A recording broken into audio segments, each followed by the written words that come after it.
seraphim, as they called out, holy, holy, holy. It said the foundations of the temple and the doorposts of the temple shook when they heard that the Lord was holy. It says when they cried out about the immense nature of God's holiness, a building moved when it heard that God was holy. An inanimate object with no eyes to see, no ears to hear, no heart to believe. When it heard that the Lord was holy, the building moved in the presence of God.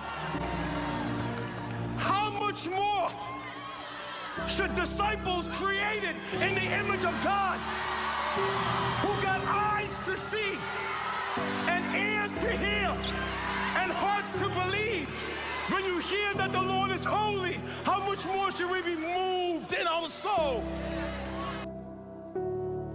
What a shame that a building has more revelation than people who call themselves Christians. It's more than a song.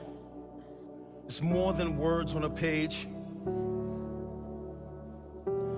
I'm talking about the supreme character of the one you call Lord and Savior, that if we really believe what the word said about him, we would treat him with greater honor.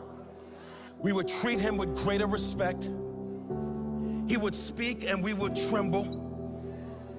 We would feel his presence and worship him.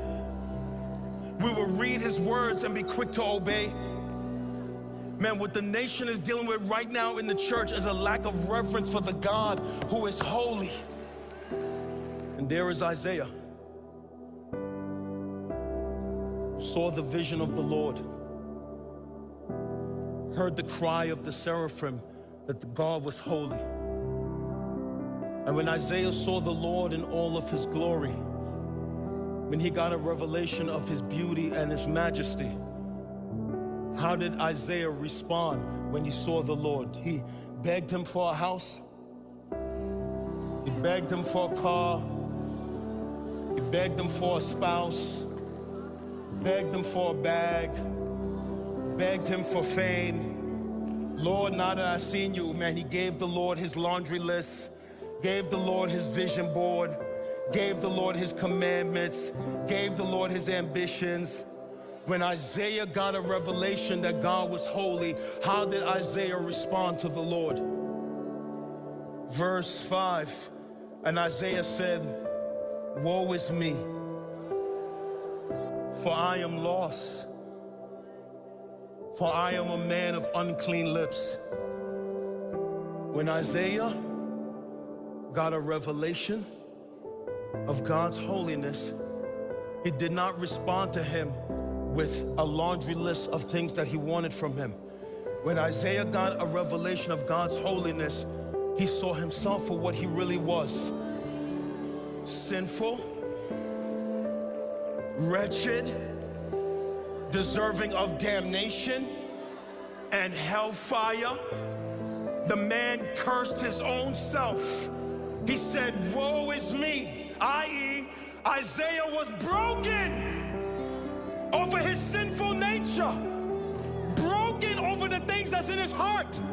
This is us getting a revelation of the holiness of God and be broken over the things that bruise his heart. The things that I love that bruise his heart. The relationship I love that bruises his heart. The sin that I love that bruises his heart. I think it and I'm grieved. I do it and I'm grieved. I sex it and I'm grieved.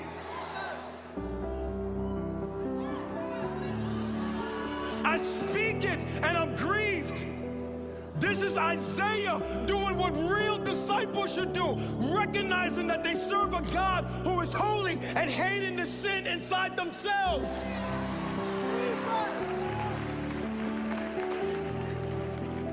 I know you want to be entertained. I know you want to shout and run around a building. No, if we're going to go out of here and be better disciples, we need to hate the sin that's inside of us. Something powerful would happen in your life when you start hating the sin you keep tolerating. When you start feeling grieved, like, I gotta stop thinking this, and that hurts you. I gotta get out of this relationship even though it hurts you. I gotta stop speaking like this even though it hurts you. I gotta stop acting like this even though it hurts you. Your life would have more power when you start hating the sin that's inside of you. When you start recognizing that the God you serve is holy. Holy. Holy. And the reason the unbelievers think we are a joke, because we don't act like he's holy.